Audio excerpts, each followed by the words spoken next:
substance. And in Psalms 139, 13 through 16,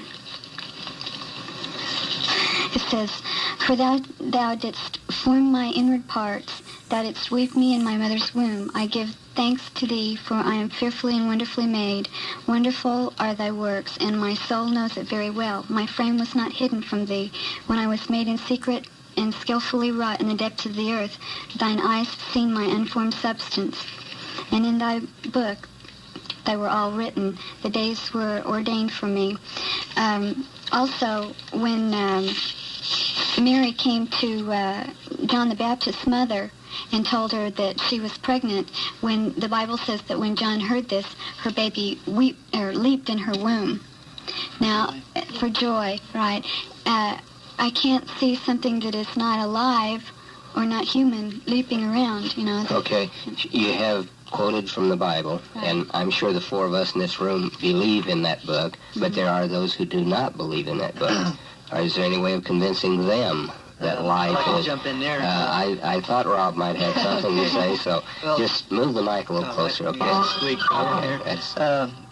Basically, science can prove this, that when the union of the sperm and the egg unite, that is actually the beginning of life. And a lot of people say, well, it can't really think, or it really can't feel anything. It's really not the point. The point is life actually begins there.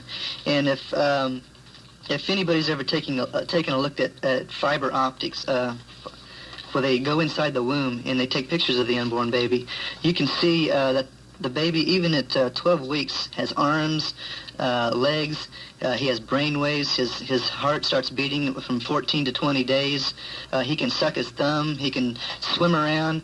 This little guy is very much alive. And like there's a guy up on East Kellogg that does abortions up to 24 weeks. Probably even goes beyond that. As a matter of fact, it's legal completely through the 9-month stage.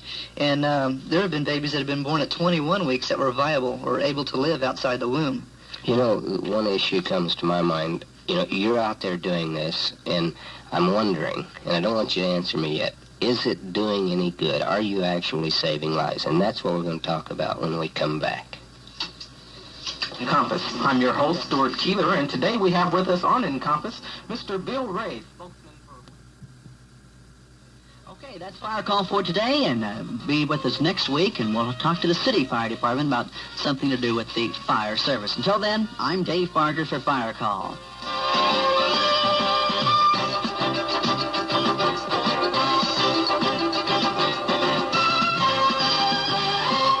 Well, thank you, Dave and Jim, and I can guarantee you I'm not going to get overheated. I don't know about my guests here today on the Encompass program. Again, we're talking with Sherry, Rob, and Rita, and let me tell you guys, we've got about less than 3 minutes now before we reach the end of the program, and those are not the sounds of squeaking doors. That's the movement of the mic between Rob and Sherry. The issue that we want to take up is the one that we closed out with just before the fire call program there. Go into that a little bit, Rob, and tell us a little bit about that issue. Well, the last question that you asked is how effective are we? Have lives been saved? And I'll just say that ever since I've been involved doing this, I've been involved for just about a year now, and so far 5 babies have been saved.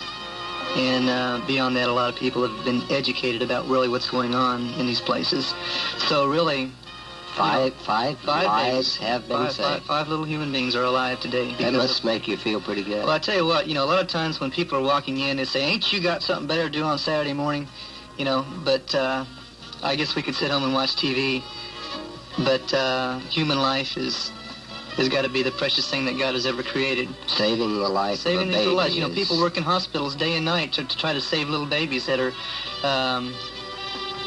having medical problems. And this is really no different. It's just the result of bad counseling, the result of broken relationships, and those problems can be solved if people will simply accept the help that we offer.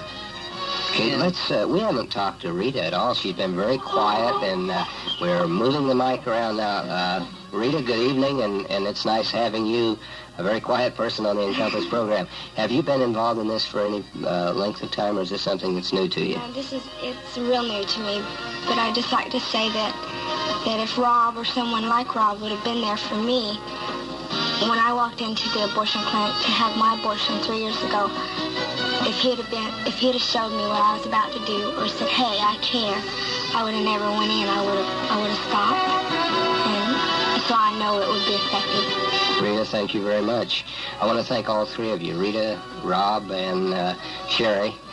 It's funny, I looked at the wrong person each time, but we got you all in there.